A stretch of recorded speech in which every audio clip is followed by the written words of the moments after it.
ঈদ মুবারক, ঈদ মুবারক, ঈদ মুবারক। আল্লাহ পাক রব্বুল আলামিনের কাছে শুকরিয়া, যিনি আমাদের দীর্ঘ 1 মাস সিয়াম সাধনার পরে ঈদের আনন্দ করার তৌফিক দিয়েছেন। আল্লাহ পাক এই সুযোগ দিয়েছেন, এজন্য শুকরিয়া জ্ঞাপনার্থে সকলে বলি আলহামদুলিল্লাহ।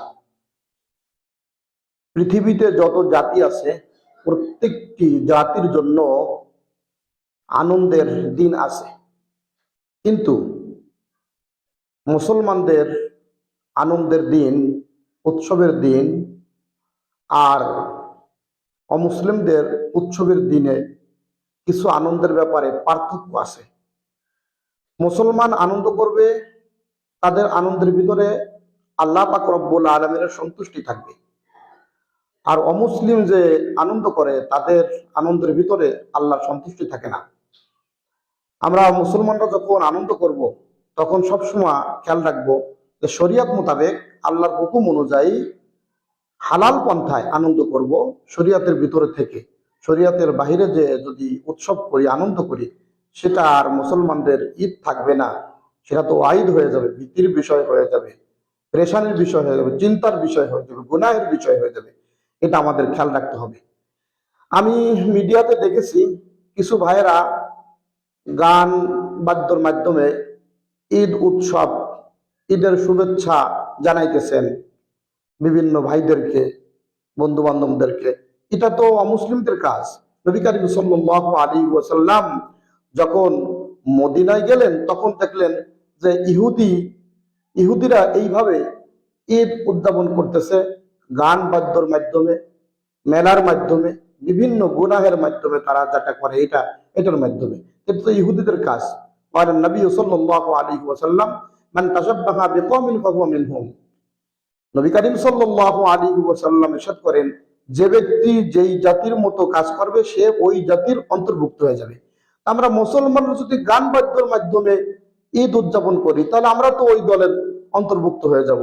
আবার অনেক ভাই আছে 1 মাস সিয়াম সাধনার পরে ঠিক ঈদের দিন রাত্রে আস্তে করে ডেক সেট এনে বিভিন্ন গান বাদ্য শুরু করে দেয়, গান চালিয়ে দেয়।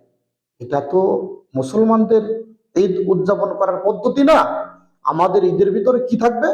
আমাদের ঈদের ভিতরে থাকবে আল্লাহ পাক রব্বুল আলামিনের বড়ত্ব, আল্লাহ পাক রব্বুল আলামিনের একত্ববাদ, আল্লাহ পাক রব্বুল আলামিনের প্রশংসা। সেটা আল্লাহ পাক রব্বুল আলামিন তো নবীর মাধ্যমে আমাদের শিখিয়ে দিয়েছেন। আল্লাহু আকবার, আল্লাহু আকবার, লা ইলাহা ইল্লাল্লাহু, আল্লাহু আকবার, আল্লাহু আকবার, ওয়ালিল্লাহিল হামদ। সর্বদাই আমাদের ঈদ উৎসব হোক, আনন্দের বিষয় হোক, যে কোনো আনন্দের বিষয় হোক, সবসময় আল্লাহর সন্তুষ্টি দিকে খেয়াল রাখবো ইনশাআল্লাহ। এই দিন, ঈদের দিনে আনন্দ প্রকাশ করা মুস্তাহাব। প্রত্যেকেই আমরা আনন্দ প্রকাশ করব, তবে দেখতে হবে শরিয়তের গণ্ডির ভিতর থেকে করতে হবে ইনশাআল্লাহ। আমাদের আনন্দের বিষয় কি? বড় একটা হাদিস থেকে, লম্বা একটা হাদিস থেকে আমরা বুঝতে পারি। আল্লাহ পাক রব্বুল আলামিন ঈদের দিন ফেরেশতাদেরকে ডেকে আল্লাহ পাক গর্ব করেন যে, হে আমার ফেরেশতারা, যারা যেই মজদুর তার দায়িত্ব পালন করেছে, সেই মজদুরের বদলা কেমন হওয়া উচিত? ফেরেশতারা বলেন, ইয়া রব্বুল আলামিন, হে আমাদের প্রভু, তাদের বদলা, পারিশ্রমিক, তাদের মজুরি পরিপূর্ণ দিয়ে দেওয়া উচিত। আল্লাহ পাক রব্বুল আলামিন বলেন, হে আমার ফেরেশতারা, তোমরা সাক্ষী থাকো, আমার যেই বান্দা বান্দি, তাদের উপর যেই ফরজ সিয়াম আমি ফরজ করে দিয়েছিলাম, 1 মাস তারা ঠিক মতো পালন করেছেন, দায়িত্ব পালন করেছেন, এবং এখন তাকবীর বলতে বলতে ঈদগার মাঠে চলে আসছেন, আমি তাদের দোয়া অবশ্যই কবুল করব। আমার ইজ্জতের কসম, আমার বড়ত্বের কসম, আমার জালালিয়াতের কসম, আমি কসম করে বলছি, তাদের দোয়া আমি কবুল করব। এবং গফারতুল লাকুম, কদ গফারতু লাকুম, আমি তাদেরকে ক্ষমা করে দিলাম।